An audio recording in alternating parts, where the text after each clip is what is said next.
Hello. What's up, everybody? Adam Pecora here, and this is Requiem for a Tuesday. Got a fun little episode for y'all today. Unfortunately, Chef Juice could not be here. So go check out Microwave Minutes. The season has started. Will it finish? Maybe. Go subscribe to that. After you subscribe to this, rate, review Requiem for a Tuesday, Apple, Spotify, share it. Get those numbies up for us. It helps us out a lot whenever somebody does any of those little impressionistic things. You know, little heart here, little 5-star there. You know, little share the link there. Next thing you know, boom, we got a 7,000 download episode. I wish. Wouldn't it be nice? The merch, rfat.bigcartel.com. We got music, multiplex, Wolfx, all linked below. And again, Justice's show, Microwave Minutes, is out now. So active promos for that. Go watch his show on YouTube. Much better visually, in my opinion, especially with the food eating element. But that's just me. If you want to listen, feel free. The audio quality's excellent, so you can't go wrong. Much like with RFAT, I listened back to the last episode. I gotta say, I think the garage band's gonna work out okay, just as I had hoped. The hardware's doing most of the heavy lifting here. So yeah, check everything out. Linked below. Give us a rate. Give us a share. Thank you very much. If you really want to go the extra mile, play some episodes with no sound on. Doesn't affect you. And, if you're at work or something and you're not listening to it, put it on silent. Be a psycho and help me out. All right. Well, first things first. So I was going to get into one Netflix original, as you saw, Jerry Seinfeld's Unfrosted. But a little birdie over the weekend, all of a sudden, it's like the roast of Tom Brady live on Sunday. And it's like, wait, what? And then you look it up. It's like, oh, yeah, that's a real thing. Now, I'm not a Netflix user. We have Netflix in one room in the house, the living room, which, checks out. But I don't have it in my privacy. Point being, I don't open it up as much anymore. It's hard to, I check the new thing once or twice a month, see what's new. But I'm not getting the constant spam of whatever they're trying to promote or what's upcoming or, what's super trending on there at any given moment. So maybe it was all within Netflix the whole time. But point is, I had no idea. I'd seen some other people say the same thing. When I asked people if they were watching it or if they did watch it after the fact, everyone's like, no, didn't even know it was happening. So it didn't appear to just be me. But either way, it was excellent, is my point as to why weren't you telling more people about this, Netflix? It was broadcast live, which they've been doing a little bit more frequently. Kind of just odd, how everything is just working around in a cycle to just become... Hulu just has a cable package now. YouTube has a cable package now. Maybe was that their plan all along, or did everybody finally just realize that, streaming kind of sucks? I don't know. Now, the fact that it's instantly available right after also, is nice. And now it is just a streaming thing, but it's like, why not have it live, create a moment, make it an event? I don't disagree with this. Dave Chang does a live cooking show weekly. It's all right. But point is, they're getting into it a little more. Hulu's airing sports, obviously, since it's Disney, ESPN. Max is getting into live sports, which, hey, I'm all for more live sports on services that I already have access to. That's great for me. Being able to watch hockey on ESPN Plus has been fucking incredible. Anywho, not a lot of comments on the roast. Go watch the roast. It was fucking hilarious. I've always loved a good roast. The Comedy Central ones, when they happened annually for a good 6-7 years strong, they had them going, I feel like. That was an excellent era. That was a formative point in time for me. So love a good roast. So I assume that this was very successful for them. Belichick was excellent. He is a great personality. He was great on the draft with McAfee. The fact that he would even go on McAfee, which is in itself like a comedy show, he didn't want to be on. Well, I don't know. I don't know if he was offered either. But the standard broadcast wasn't the place for him. I like that he's doing humorous things in the very rare occurrences where he gets to just show off he does have a personality. It is there. He just doesn't show it when he's playing football because he's that fucking psychotic with strategery. Getting presidential with my vocabulary. It's an election year. Anyway, the roast was excellent. Everybody was pretty good. They booed the fuck out of Kim Kardashian, which, whatever. Dana White kind of got shit on pretty hard, and I don't think he was ready for it. But go watch it. That was great. Just wanted to throw that out there. Shout out to Tom Brady. Truly the greatest. Old guys are still mad. I can confirm that old guys still try to claim other guys. And that's silly. That's silly. He has more rings than Michael Jordan.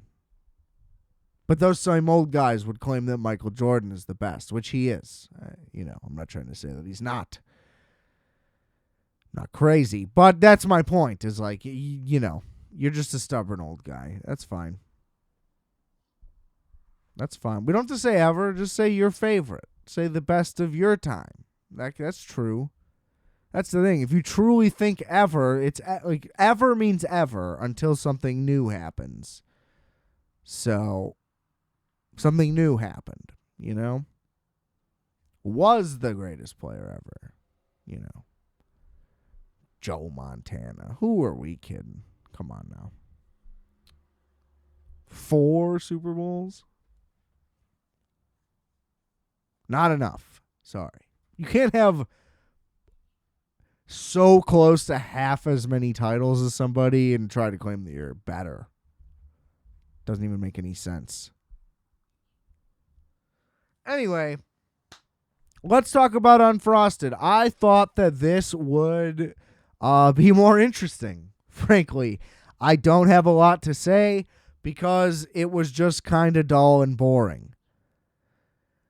Leading up to it, I was like, oh, this could be interesting. Jerry Seinfeld, obviously, a big cereal guy. So, he loves cereal. He's a comedian. He said the movie's going to be pretty silly. Let's watch a fun, silly movie. I'm not a guy who hates B-movie by any stretch of the imagination. I don't understand why there is like a cult unfollowing of B-movie where you have to act like it's some like abomination. It's a fine movie. It's like it's better than Ants, but Ants is good. It's an adult Jewy comedy that's an animated movie for children for some reason, and that's great. I love that. It's like a Rango Pixar, not of quality, but of like type. Where it's like, I wouldn't show this to like a 4-year-old and hope that it even grabs their interest because it's not like this visual journey. But, solid. Solid. It's a Shrek level movie. The first Shrek's pretty good, but it's that type. It's not It's not this massive work of art, but it's fun and it's good for kids and adults don't mind. It's B movie. It's good. There's some meta stuff in there that I like. And, it's if Jerry Seinfeld wrote a movie. I mean, what do you want? That's why I akin it to Ants, because that's such a Woody Allen movie. Anyway, this is not that. Unfrosted is not that. This movie was pretty bad. I mean, it's fun and light and an easy watch. It's not this, again, not an abomination, but I wouldn't necessarily call it good. It's about as mid of a movie as a movie can be. So that's kind of why I don't really have anything to say. This movie tells a fictionalized account of the invention of the Pop-Tart by the rival Kellogg and Post brands in the 60s. There's good stuff in it. Bill Burr is in it briefly as JFK. Excellent. The movie, so at the beginning, they're kind of introing a lot of stuff. I don't feel like there's a whole lot is really being explained or displayed, and it's just kind of a jumbled, disjointed mess at the start where they're kind of trying to give you a bunch of info, but instead you're just kind of not really sure what's going on. I also was like, I'm going to get super baked and watch the new Seinfeld movie about Pop-Tarts, because everything I just said sounds like that lines up. It didn't, again, because the movie, it's just like a light family comedy. And so, not a ton of laughs up front, and I just wasn't sure what was going on. So that could have been on me. Not a lot of great shots either. I just think, just because Seinfeld was very experienced, maybe he wasn't ready to direct the movie. Maybe could have used a stronger AD at the very least. So the direction a little light at the beginning. I didn't really know what was being set up, but the movie eventually finds its legs in getting ridiculous. And then it's a lot more clear what's going on. But the first 15 minutes were just kind of jumbled for me. But it essentially is setting up, it's Post versus Kellogg's, and they're both kind of trying to spy on each other. And it's happening alongside the space race, which they also refer to. And so it's kind of like that. It's like an arms race back and forth with spies and whoever. And then the milk industry is also upset because the Pop-Tarts are a thing. There won't be as much cereal sold, so they're upset. And then the mascots are also doing their own thing, the cereal mascots, because they're not paid enough and they want, they're worried that they're going to lose out on gigs because of the Pop-Tart and all this stuff. And it leads to, there's all these conspiracy things happening, and the milk guys are the CIA. And the mascots are insurrectionists, and so they have a January 6th type of riot on the Kellogg building. And I don't think it's meant to. It's all very lighthearted in all this. It's not political in any way. It's just silly. It's like if a Mad TV sketch were a full-length movie. I actually weirdly think this would have been better, honestly, as just a 6-episode mini-series. Because oddly, it's a lot jumbled in, but because it's choppy, a lot of it is almost disconnected.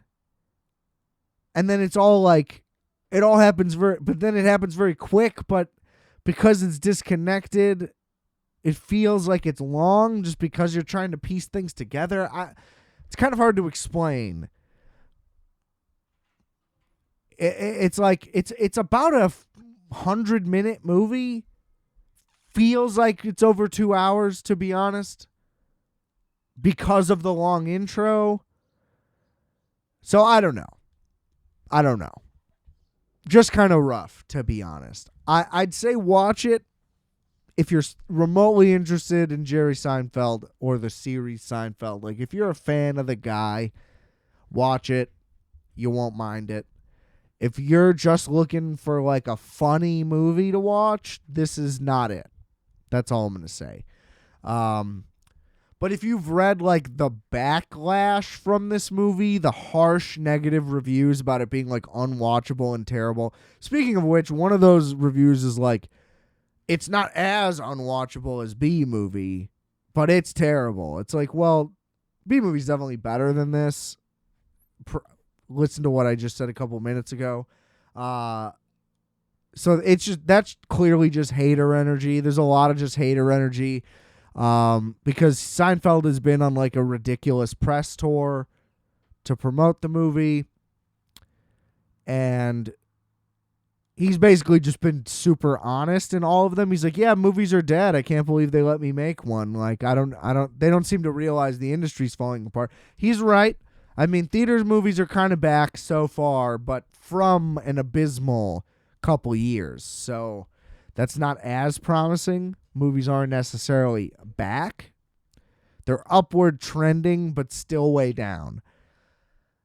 So he was right. And then he was like, yeah, comedies are terrible. Comedy movies don't happen. Comedy shows are unwatchable on a network level at the very least.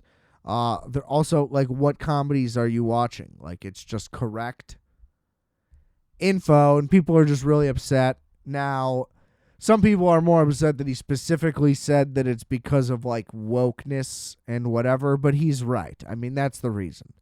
It's all about not like trying to be funny while not being offensive and not.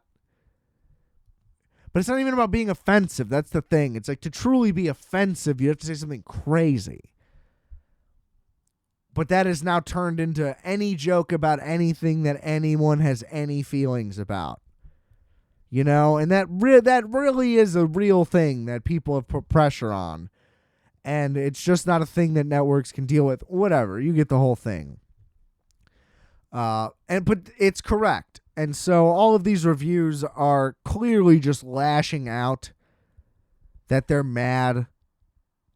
It's just embarrassing. I don't know. The state of media is not even media. The state of journalism is really just embarrassing. It's pretty much just whining. And if it's not whining, it's just being angry about, you know, like no matter what, there's just not a lot of objectivity.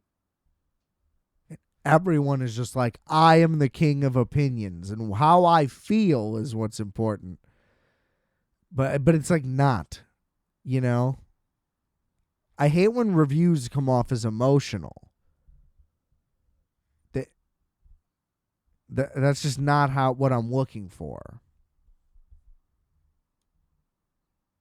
Like, unless the thing was truly so bad that it fired you up, then sure, of course, let it fly. But to just be like, I didn't like this because it wasn't how I wanted it. Like, I don't know. You get what I'm saying. Not a fan of that. But, you know, again, it wasn't very good. So it didn't deserve glowing reviews, but the polarizing nature of the reviews is insane because just a basic general like family comedy, just run-of-the-mill average movie in every way. The fact that you could have that strong of a reaction is just false. Just completely false. Anyway, upkeeping in the food theme of the episode, I wanted to revisit Sausage Party because Seth Rogen announced there's going to be a television series version of this, which I fully support. Big fan of Sausage Party. And it's coming out this summer, July or August, I can't remember, on Amazon. I 100% will be watching. I believe the entire main cast is coming back, which is great. And I just thought, what the hell? We're eating. We got a couple animated food movies to talk about now. So let's just do it. And, you know, it's quick. This movie's 90 fucking minutes. And I'll be honest, I don't have a lot of thoughts. It's basically exactly as I remember. I had the order mixed up quite a little bit of how things go, but essentially it's about a grocery store's worth of food that is anthropomorphized, and they come to life whenever the store is closed or when people aren't looking. You know, Toy Story, but with the grocery store. Which is also technically what Foodfight is supposed to be, but boy, we'll get there. And they're all under the impression that, you know, their purpose in life is to be bought, and humans are the best, and they save them, and they go live in harmony whenever they get bought, whatever. A bunch of chain of events happen that lead to the discovery that is not what happened, and people are evil, and they just get cut up and murdered, and they all die gruesome, brutal deaths as soon as they're brought home. And it's effectively like a religious thing for all the food, so there's like counter beliefs and all these groups and all this stuff that happens. And, you know, just fun, crude, R-rated comedy. You know, it's a regular same type of thing as I was talking about. With like Seinfeld being a Seinfeld thing, like that's what it's going to be, how B-movie is. This is that. It's a Seth Rogen movie, just happens to be animated because it's about food. They kind of just bullshit and dick around and say dumb shit, and it's a good time. It's obviously less funny than I remember. I don't know if it didn't age well or if I'm just not, 16 or however old I was when that shit came out. Not that young. I think it was 2016, so I was probably like 2021. Whatever. It's still great, still fun. It's a quick one. There's a great scene in which they do like a flashback thing, and it's filmed or animated, in like the Let's All Go to the Lobby style. I think it would be fun if the show were kind of like that, a little 2D animation, but whatever. It's not, from what I gather. Should be fun though. That was always my thing when I was a kid. I would always just draw little foods with little faces, and I just thought it was the funniest fucking thing ever. I don't know what it was. So it was like kind of exactly what I was looking for in an adult animated comedy. But I'll be watching the show. That's really all I have to say. Again, just not a whole lot there for the movie. Not a whole lot of moments that ring a bell where it's like we gotta talk about this. Just a solid. Now that's a good one to, smoke a fatty, get real blasted, just hang out and watch that shit.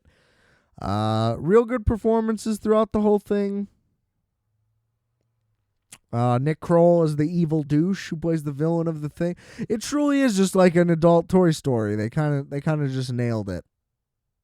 Everybody's excellent. And of course the famous orgy at the end. Edward Norton, Sammy Bagel Jr. I mean, that's just $1 million stuff. You know what I'm saying? I don't know if Edward Norton will be back for the series, but that would be fucking sick. And, who knows what they'll do? Maybe they'll just introduce more characters or there'll be more shenanigans. I don't really know. But I'm excited to find out. Shout out Sausage Party. And then last but not least, I just want to get into the animated film Foodfight. If you're not familiar with the movie Foodfight, this movie was an animated movie in the works for about 6, 7, 8 years or something. This producer got the funding, star-studded cast. It was essentially supposed to be Toy Story for food. It was going to feature all these brands, like intermixed. If you've ever seen, if you probably haven't, go look on YouTube. Logo Rama. It's a French short film. It won the Oscar for Best Animated Short, whatever year it came out. This is essentially what Foodfight should have been or was supposed to be or whatever. And that's much better in every way. And I love Logo Rama. It's excellent. It's everything Foodfight wished it could be. Anyway, this dude basically had this vision where he's like, I'm going to create my own Pixar, so we're not going to outsource the animation despite having all the funding for this. And so it went on forever and ever and ever, and it got released with the worst fucking animation quality you've ever seen in your life. I mean, this movie looks like it's a PC video game from like Windows 98 at best. Like, the cutscenes of like Crazy Taxi is like the animation quality of this entire fucking movie. It's completely unwatchable. It somehow took all this time and all this money and then never came out, obviously because of how it looks. I mean, you just can't release it. It came out on DVD only, snagged a copy, of course, which I didn't know about. It came out on DVD like 15 years after it was actually somewhat released somewhere. And I just don't understand how things like this can happen in modern day. Just a complete utter disaster. The fact that it has like a complete A-list of celebrities, like I can't even name off how many there are because there are so many, but I will give a quick overview of what we're talking about here. It's like, to me, this is just like clearly money laundering. Like there should be a documentary about this movie that explains what the fuck happened. It came out in 2012, and the poster makes it look like it's going to be like a DreamWorks style regular animated movie. Complete lie. So came out in 2012, was under production starting in 1997, and just kept getting delayed and delayed and delayed. And I think it eventually was just like a 5 cent on the dollar pickup from somebody somewhere, and they spent like a little bit more to finish it up, and that was it. So we got Charlie Sheen, Wayne Brady, Hilary Duff, Eva Longoria, Larry Miller, Christopher Lloyd, Chris Kattan, Ed Asner, Jerry Stiller, Haley Duff. Look at that. And that's about it. Pretty star-studded cast, especially given the time at which it was recorded, you know, which had to have been in the early 2000s. They also claimed that in 2002, most of it was stolen, and they were unable to find out how it was stolen or not, and there's no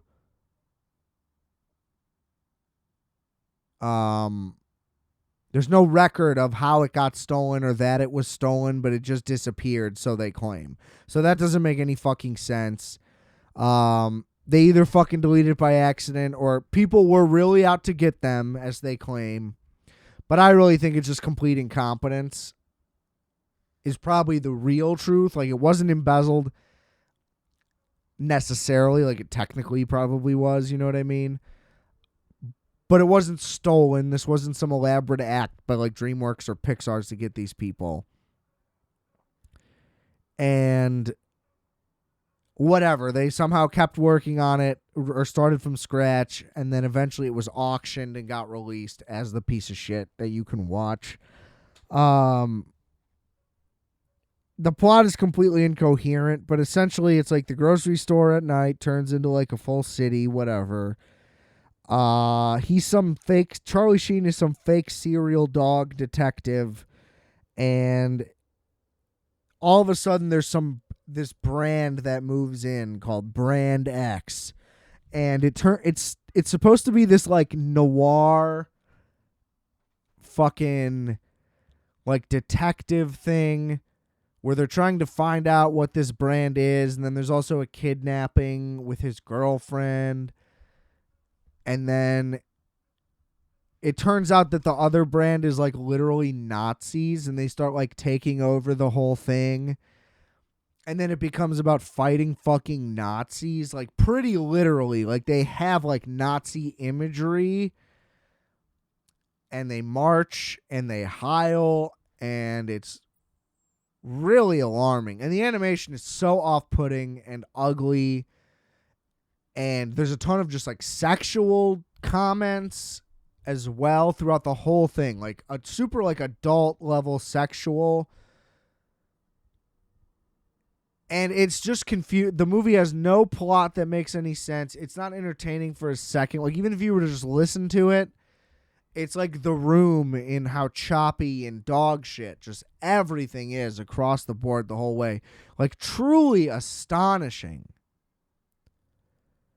Just unwatchably, shockingly bad. Like, it's really like legendarily horrible. I'm trying to see here. Can you watch the movie on YouTube for free? You can. Okay?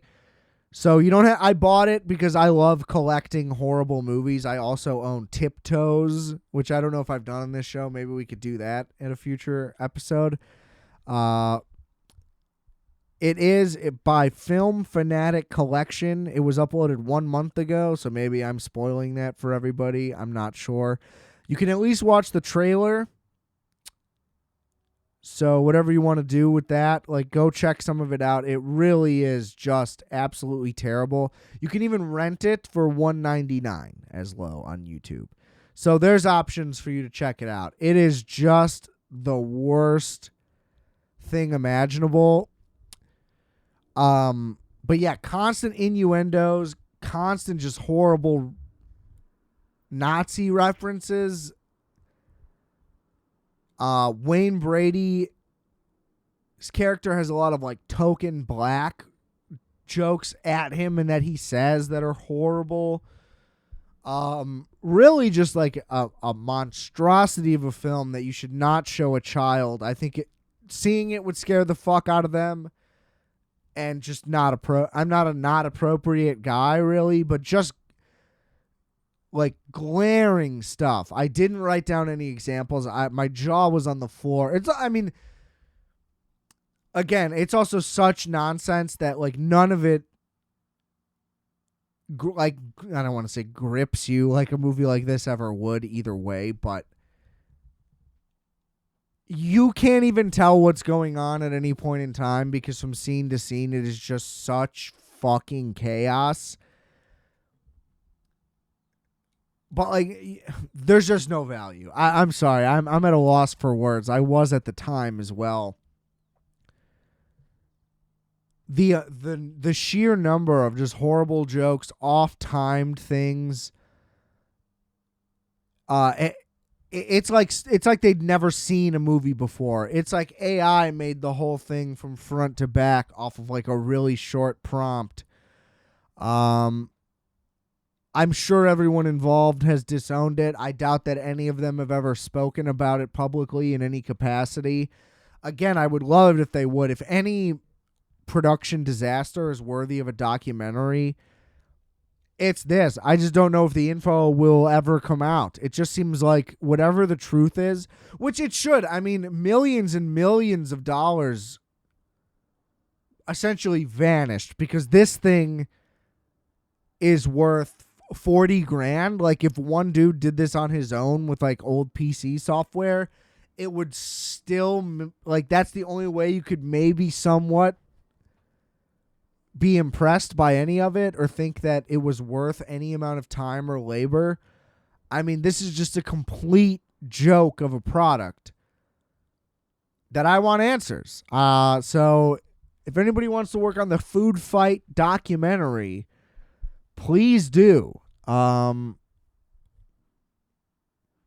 want to say there was even like 9/11 jokes in there. And all of it's flat. Like you're not going to laugh with it at anything throughout it. It's not one of those redeemable, like so bad it's good. It's just really shockingly that terrible. So go check out Foodfight on YouTube and you guys let me know what you think. rfatpodcast@gmail.com.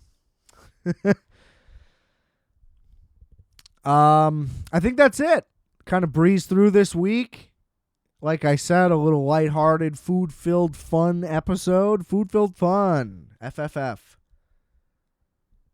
So rate, review, and subscribe to Requiem for a Tuesday. Leave a comment. Give us a 5-star. Give us a thumbs up. Do the thing. YouTube, subscribe, whatever. Check it out. All in the links below. Merch, rfat.bigcartel.com. You heard it at the top. Listen to Microwave Minutes. Check out all those links. Do all that stuff. Share the episode. Let's get the numbers up. That's what we need, ladies and gentlemen. You've all been great. And remember, I are fat. You are fat. We are fat. Talk to you next week. Calculator.